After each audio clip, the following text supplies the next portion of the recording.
dans un pays profondément catholique. Les Tatars sont présents depuis la fin du XIVe siècle en Pologne.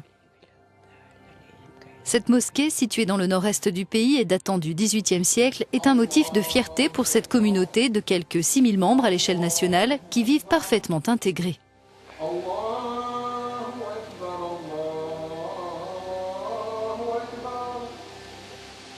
Nous habitons ici depuis plus de 600 ans et exactement 300 ans sur cette terre de Krużyniani. Mon sang est mêlé au sang des Polonais parce que les premiers colons tatars étaient des soldats, de jeunes gens qui fondaient des familles avec de jeunes Polonaises. Nous, les Tatars, nous partons d'une situation particulière. Aujourd'hui, avec la crise des réfugiés en Europe et les craintes que l'arrivée de migrants, notamment musulmans, suscite chez certains, au sein de la communauté tatare, on dit redouter les amalgames. Djeneta dirige ce restaurant qui sert de la cuisine traditionnelle tatare. Habituellement prête à discuter, elle est réticente à nous parler. Sa famille et elle ont récemment reçu des menaces.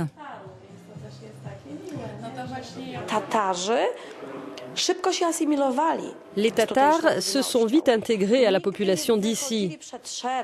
Ils se sont adaptés aux conditions de vie, mais aussi à la religion prédominante. Nous sommes musulmans, nous allions à la mosquée, nous y allons toujours. Ça n'a jamais dérangé personne parce que c'est notre affaire. Et nous n'avons jamais mis cela en avant.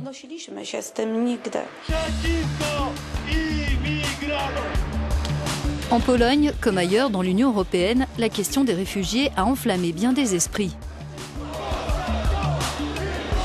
Ici aussi, des manifestations ont eu lieu en faveur ou contre leur accueil. Et d'après de récents sondages, 2/3 des Polonais s'opposent à l'arrivée aussi bien de migrants que de réfugiés.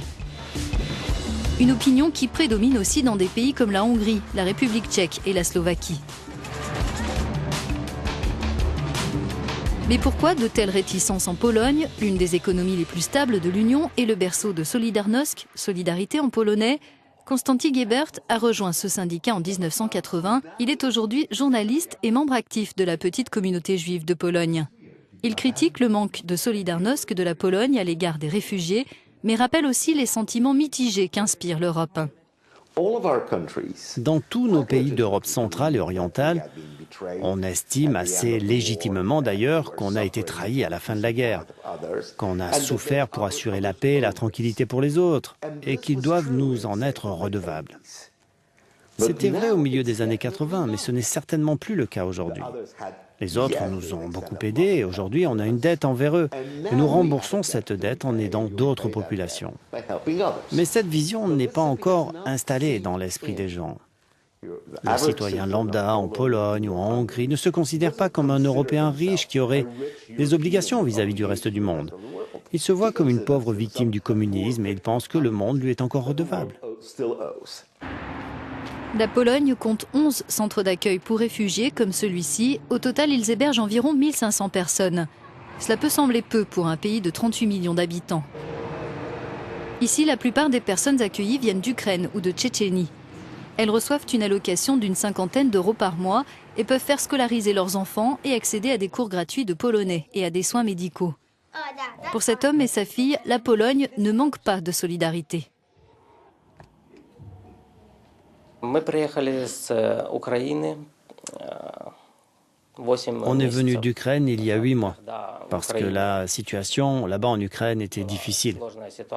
Il y avait des bombardements, des gens étaient tués. Nos 3 filles vivaient dans la cave. Et après tous ces événements, on a décidé de partir pour Mariupol, puis de venir en Pologne. Ma maison me manque parce que c'est très loin. Mais ici, c'est mieux. Il n'y a pas de guerre et ici, ils nous donnent plus d'argent que ce qu'on avait avant.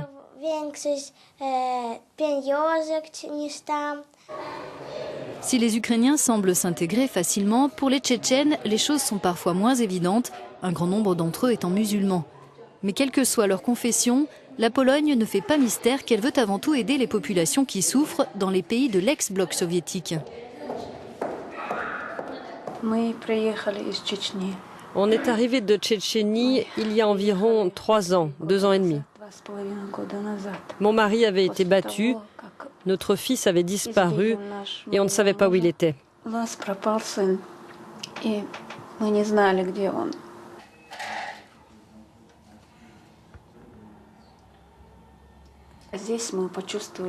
Ici en Pologne, on se sent un peu plus libre. On aime la culture et le respect que les gens ont pour les autres et pour nous.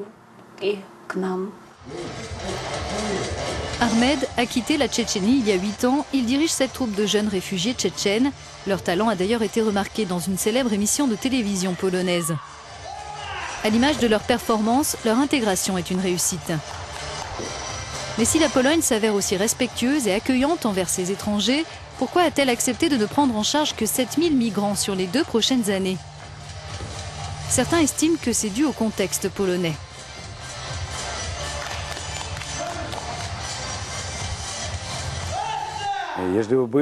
S'il y avait en Pologne les bonnes conditions sociales qu'il y a en Allemagne, en France ou dans d'autres pays de l'ouest de l'Europe, peut-être que les Polonais seraient plus volontaires pour accueillir des réfugiés.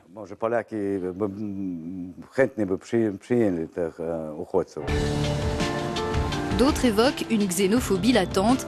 Il faut rappeler que la Pologne est l'un des pays les plus homogènes d'Europe, avec 96% de Polonais de souche et 94% de catholiques. Il y a aussi la crainte, fondée ou non, que des extrémistes se trouvent parmi les milliers de personnes qui cherchent asile en Europe. Myriam est polonaise d'origine syrienne. Elle dirige une fondation qui a favorisé l'arrivée de 55 familles syriennes chrétiennes en Pologne. Alors que la moitié d'entre elles sont reparties pour l'Allemagne en quête de meilleures conditions de vie, elle estime malgré tout que sa mission est un succès.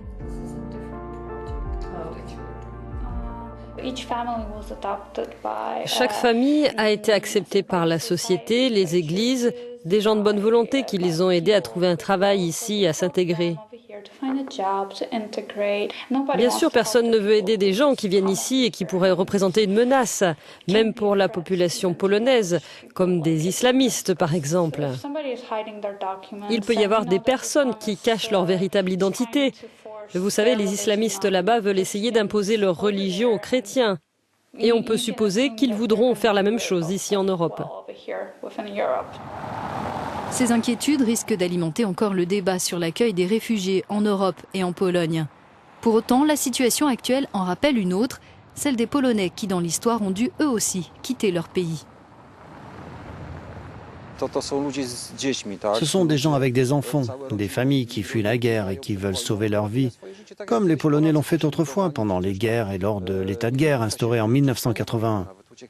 Ils cherchent un endroit où ils pouvaient vivre sereinement et aujourd'hui, eux aussi, c'est ce qu'ils cherchent.